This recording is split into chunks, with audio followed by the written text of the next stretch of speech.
Hey, how's it going, guys? Today I'm checking out the ALLDOCUBE iPlay10 Pro tablet, available for under $150 on GearBest.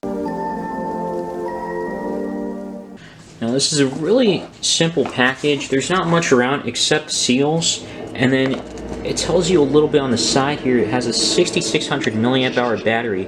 That's kind of nice, but we'll see how long it lasts. And then not really much around except 32 gigs of internal storage. Inside the box is the tablet itself. Looks like there's just one converter or an outlet. It's not this outlet. It's not even for the U.S. I think it's international, like UK or something. Micro USB cable to recharge the tablet, and a little quick start guide. There's not much there. So the tablet has a screen protector that's pre-installed when you take this out, and you got the front-facing camera on top there. On the back, there's also a screen protector. I don't want to say screen protector because it's not the front, but there's a plastic surrounding it, which I'm going to keep on. Otherwise, it's just kind of like, feels like plastic in the back either way, because you can feel it from the side here. It's not too thick, so it's not bad. And then the rear-facing camera is there, along with an LED flash. On the bottom, there are two speaker grills, but we'll see if it emits from one or both sides.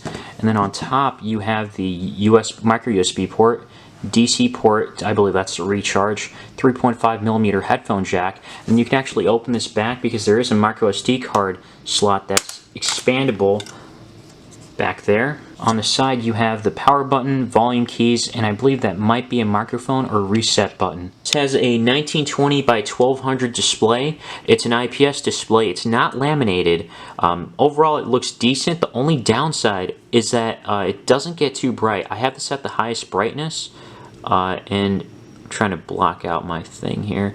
But yeah, I have it at the highest brightness, and it just doesn't get that bright. So that's the only downside. I mean, if you're indoors, this might not be that much of a problem, but the only thing I'd be concerned about is the battery life, you know, if I have it that high. Otherwise, in the nighttime, you'd have it lower, and that would be fine. It really depends on what time you're using this.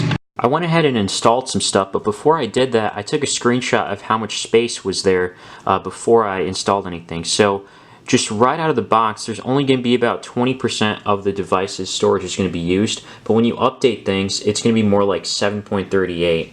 Let me show you right here. Or 7.65 gigabytes used out of 32. So that's 24% of it used. That's after you update all the apps that it comes with pre-installed. And all the pre-installed apps it comes with are these right here. So not too much bloatware, so that's not bad at all. I took two pictures outside, and the photos came pretty blurry. I tried to focus them in on different parts of the area, and so this one came a little brighter, but it's all like, it just looks kind of muddy. It's not clear or sharp, so overall it's not good. But of course you're not getting the camera, or you're not getting the tablet for the camera, but maybe the front-facing camera might be more important to some of you. It takes a shot really quickly. Even for the rear-facing camera, it was pretty quick. This doesn't look too bad for the front-facing camera. Nothing amazing, but it's tolerable, so I'll give it that much. And of course it's a little shaky, but it can handle that, so for video calling it might not be so bad. Let's say you want to upgrade in the future to get 16 gigs of RAM. You can get another 8 gig RAM stick. So the quality was pretty good overall. Again, it's not too bright. That's my only downside. I did play it at 1080p, and it came pretty well. And then the sound quality does emit from the bottom. It's decent.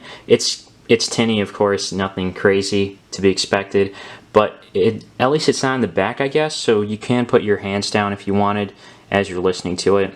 I prefer front-facing speakers, to be honest. I think everyone does. I did play this in 60 FPS too, where I did find a video to try to play in 60 FPS, and they just wouldn't work whenever I tried them. It's just like, not that they wouldn't work, but it's kind of pretty laggy. Like it stutters here and there, so it's not the best thing to watch. So just 1080p 30 FPS is best. The Antutu benchmark, this gets a score of 45,000, and that's actually really low. I'm kind of surprised about that.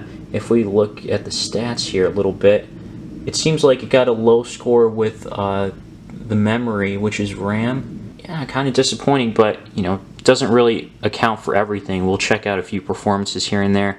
I did notice something interesting though. Whenever I tried like just moving around or browsing a little, it does seem a little slow at times. Like things tend to load slower than usual, but it's not like it's unbearable or anything. Like if I go into YouTube and I play a video, it might take a few seconds for the lag to go away. And also one other thing is that, so let's say I'm watching this video here, and then I click the home button. Well, it does show up on the bottom, so it's a way to multitask, but it doesn't seem like there is multitasking on here, that you're able to multitask, like have two things open side to side, which is really unfortunate. That's one thing I liked about Android. I'm not sure why it's not on here, because it is Android 9. Maybe I might have to enable it somewhere, I'm not too sure, but I'm not going to spend too much time on that. But anyways, the Geekbench score came out relatively low too, or at least what I thought, because I normally got around like 360. I only tested it twice. It's showing here. I thought I did a few more tests, but either way, yeah, it's relatively low, it looks like. But again, benchmarks are one thing, performance is another, and the compute score is 204. So again, nothing crazy, nothing impressive. I'm a little disappointed in the results though, to be honest with you. I want to see a few gameplays. Next game I'm checking out here is Fruit Ninja, and it seems a little slow. It's not that smooth. It seems alright or playable, but actually I would kind of doubt that, because again, things are feeling kind of slow here, not completely smooth. So playable, I would kind of say no. Yeah, I don't like that delay personally, so I wouldn't say that's playable, especially when you're trying to get combos, and you can easily lose the game right there. Next game here is Injustice 2, and that was that crazy lag that you normally see in the beginning. But, and of course, the frame rate isn't that smooth, so yeah, like that, it's really not that good, unless if I have something else open in the background, which I don't. Is this playable? You can kind of see for yourself. In a way, it's like not that bad, but of course it's not smooth, so it could hinder your gameplay performance, and it likely will. Overall, I guess this is a decent tablet for the price. At the time of this video, you can get this for under $120 at GearBest. I do want to thank GearBest for sending this out though.